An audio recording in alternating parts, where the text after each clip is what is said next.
committee, they have made presentations, but until that matter is resolved, those contributions to SOCAT and CAF shall continue to be declared as illegal and irregular. Finally, this Senate has allowed assemblies to undertake capital projects. In Isiolo, we went to see a county assembly chamber that is being put up. Unfortunately, as I said, the speaker and the clerk and everybody else disappeared, and we only remained with the sergeant at arms, and so we could only stare, we could only spectate.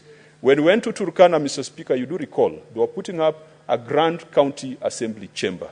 A number of counties, we have allowed them through the finance committee by revision of the ceilings to put up those projects. Project management by county assemblies is very poor, Mr. Speaker, because there's a lot of duplication. They want to do things, they want to bring in competencies that already exist in the county executive. And whenever we make those approvals for county assemblies to do capital projects, we need to guide them appropriately so that they don't waste too much time in duplication and redundant things that could have best been done by the county executive or through shared services of the county executive. Mr. Speaker, the reports before you contain specific recommendations that will be communicated to the entities once adopted by the House, but I want to assure the senators that the committee that we are in and where I am deputized ably by Senator Cherargei, we are closing the backlog. We are finalizing the reports for the election year, 2021-2022. And I want to assure this House that in September, we will be considering 2022-2023 for the time that the current governors are in office. And Mr. Speaker, you are a witness. You attended one of our meetings, and we are now able, for example, in the case of Meru, to close the years of Kiraitu Murungi so that we can now focus on the years of Governor Kawira Mwangaza. And I want to thank the senators who have attended our meetings for indulging us and for understanding the backlog that we've been in.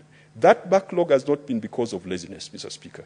Senator Khalwale, when he chaired this committee, for the first 2 years he could not do anything because governors were going to court, left, right, and center. If Kidero wasn't going to court, then it was Oparanya going to court. If Oparanya wasn't going to court, it was Mwangi Wairia going to court. And for 2 years, Mr. Speaker, it was a fight. No one wanted to subject themselves to the Senate. And so we have gotten to a point where the Supreme Court has made its decision on the matter, and they have no choice. They have no choice. They must subject themselves to the Senate. And what we want to do is to tighten the sanctions, Mr. Speaker.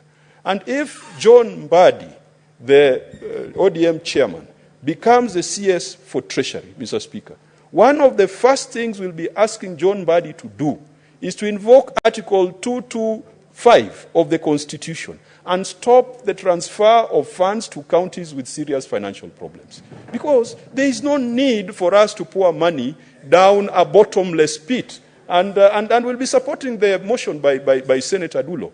But the Constitution puts that power in the hands of the Cabinet Secretary for Treasury. CS Ukuri Yatani tried to invoke it, but we frustrated it. CS Professor Njuguna Ndongo had no clue of what was going on. In fact, he never appeared before any of our committees. And so we hope that CS John Mbadi, hopefully, inshallah, will be a CS who listens to the Senate, will be a CS who is responsive to the needs of his colleagues, the politicians that he served with over the years. Mr. Speaker, I beg to move and request the distinguished senator from Nandi, none other than Senator Cherargei, to second and advise him that while he seconds, he should refrain himself from talking about the other members of the cabinet.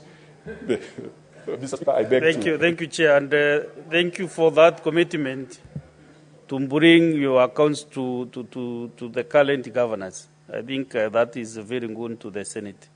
We want to not to flog which are ambiguous. So thank you very much for that commitment. As the chairperson, we will be very happy to have the current